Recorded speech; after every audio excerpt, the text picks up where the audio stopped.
আসসালামু আলাইকুম। আশা করি সবাই ভালো আছেন। আপনাদের দোয়ায় আমরা বেশ ভালো আছি। আজকে নতুন একটা ব্লগ নিয়ে চলে আসলাম। তো এই তো ব্লগটি শুরু করি। আজকে আমি অনেক বেশি খুশি, কারণ আব্বু অনেক দিন পর আমার বাড়িতে আসছে, মানে আমার শ্বশুর বাড়িতে বেড়াতে আসছে আসলে। তো সেই উপলক্ষে আব্বুর জন্য কী কী রান্না করলাম। আসলে আজকে বেশি কিছু রান্না করি না। আজকে আমাদের মেইন থিমটাই ছিল রুটি পিঠা, মানে চালের রুটি আর হাঁসের মাংস। তো অনেক দিন ধরেই খাবো ভাবছিলাম, বাট আব্বু সময় করে উঠতে পারে নাই। তো আজকে আব্বুর সময় হয়েছে, তো আজকে বানাই ফেলতেছি। আব্বু চলে আসবে, এদিকে আবার সময়ও নাই। তো সকাল সকাল উঠে সমস্ত কাজ করে এই তো রুটির কাই করে নিছে আমার শাশুড়ি। তো এই রুটি নিয়ে বসে পড়লাম বানাতে, বউ শাশুড়ি মিলে। তা আম্মু সুন্দর করে আটাটাকে মথে নিচ্ছিল। আমি আসলে এই মথা কাজটা একদম পারি না, কারণ আমারটা একদমই পারফেক্ট হয় না, তাই আম্মু এটা করে। আসলে আমি যখন আমার বাবার বাড়িতে ছিলাম তখনও আম্মু রুটি বানাতো। তা আম্মু, নানি, দাদি এরাই বানাতো। আসলে আমার সেরকমভাবে হাত দিই নাই কোনোদিন, তাই হয় না। তো বরিশালে এই চালের রুটিটাই বেশি চলে, তাই আমরা এটাকে বেশ পছন্দ করি। জানি না কার কার এটা পছন্দ, বাট আমার কাছে তো বেশ ভালো লাগে। গরুর মাংস, হাঁসের মাংস দিয়ে বেশ যায় এই চালের রুটিটা। তো যাই হোক, অনেক কথা বলতে বলতে মাথাও শেষ। তো মাথা শেষ করে আম্মু আবার সুন্দর করে এটাকে গোল গোল করে সুতা দিয়ে কেটে নিচ্ছিল। আমিও অবশ্য চেষ্টা করেছিলাম, বাট আমি পারি নাই, মানে ব্যর্থ হয়ে গেছি। তো ওই তো এখানে আবার দুইটা পুতা করে নিছিল, আর ওই পুতা কাটা শেষ করে আম্মু বেলতেছিল, আর আমি এদিকে ভাজার জন্য চলে আসলাম। আসলে আজকে ভাজতে বেশ কষ্ট হয়েছে, কারণ আপনারা সবাই জানেন আমাদের এখানে গ্যাস থাকে না। তো আমি আগেই তাওয়াটা বসিয়ে রাখছিলাম চুলায়, দেন এটাকে ভাজছি। বেশ কষ্ট হয়েছে ভাজতে, কারণ একদিকে গ্যাস নাই, অন্যদিকে রুটিগুলো ফুলছিল না। কারণ আমি যখন রুটিগুলো আগে ভাজতাম তখন বেশ ফুলতো, কারণ আমার উপরই দায়িত্বটা থাকতো যখন আমি আমার বাবার বাড়িতেও ছিলাম, রুটি ভাজার দায়িত্বটা। তো আমি সুন্দর রুটি ভাজতে পারি, কিন্তু আজকে ভাজাটা সুন্দর হচ্ছিল না, কারণ আমাদের গ্যাস ছিল না। তো এই তো সুন্দর করে রুটিগুলো ভাজছিলাম, আর এদিকে অনেক সময়ও হয়ে গেছে, কিন্তু গ্যাস আসার নাম নাই। যেখানে 2টার দিকে গ্যাস চলে আসে, আসলে বলে না মেহমান দেখলে কাজও আগায় না, আর গ্যাসও কাহিনি করছিল তেমনই আজকে। তো এই তো আমি আবার ভুলে ওইটার ভিতরে রাইখা দিয়েছিলাম। আসলে ওইটার ভিতরে এখান থেকে এই যে ঝাঁপিতে ঠান্ডা রুটিগুলো আমি বলে রাখছি।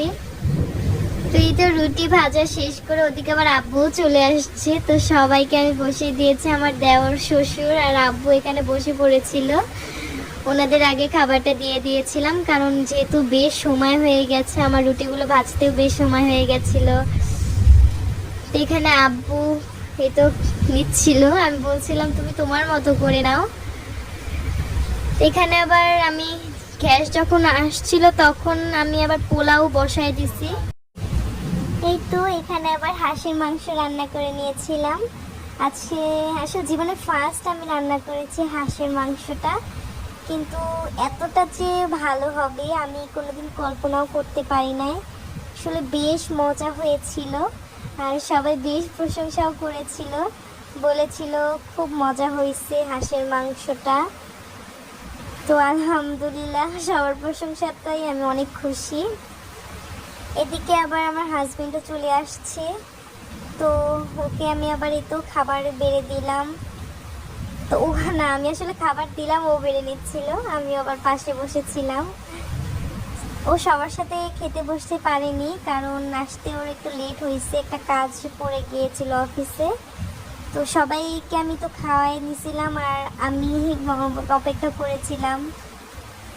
তো এই তো ও খেয়ে নিচ্ছে, ও রুটি খাচ্ছিল আর আমি পোলাও।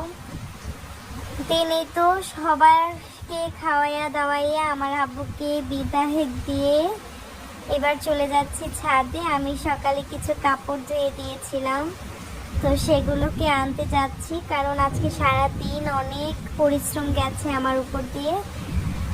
তো তাই ভাবলাম তাড়াতাড়ি একটু কাপড় চোপড়গুলো আমি নিয়ে যাই, কারণ তাহলে একটু রেস্ট নিতে পারবো, কারণ তারপর আর আসা হবে না ছাদে। তাই আমি সবগুলো কাপড় আগেই নিয়ে যাচ্ছিলাম, কারণ বাইরে এখনো আলো আছে, তাও নিয়ে যাচ্ছিলাম, কারণ একটু তাড়াহুড়া করার চেষ্টা করছিলাম। তো এই তো সবগুলো নিয়ে নিচ্ছি।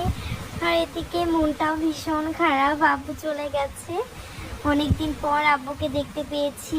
একদিকে যেমন আনন্দ লেগেছিল, এটা আসলে ক্ষণিকের আনন্দ, আর মোটেই শেষ তারপরে, কারণ আব্বু চলে গেছে। ক্ষণিকের জন্য আনন্দ লাগছিল, চলে গেছে তো মনটাও ভীষণ খারাপ লাগছে।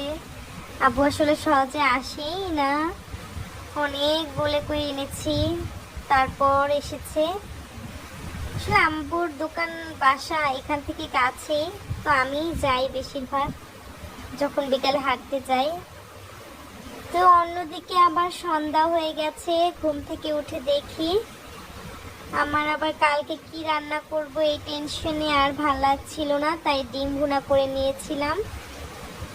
তো এই তো সুন্দর করে হলুদ মরিচ দিয়ে লবণ দিয়ে ডিমগুলো ভাজছি, আর এদিকে আবার মুড়ি মাখাই নিছি সন্ধ্যার খাবারের জন্য।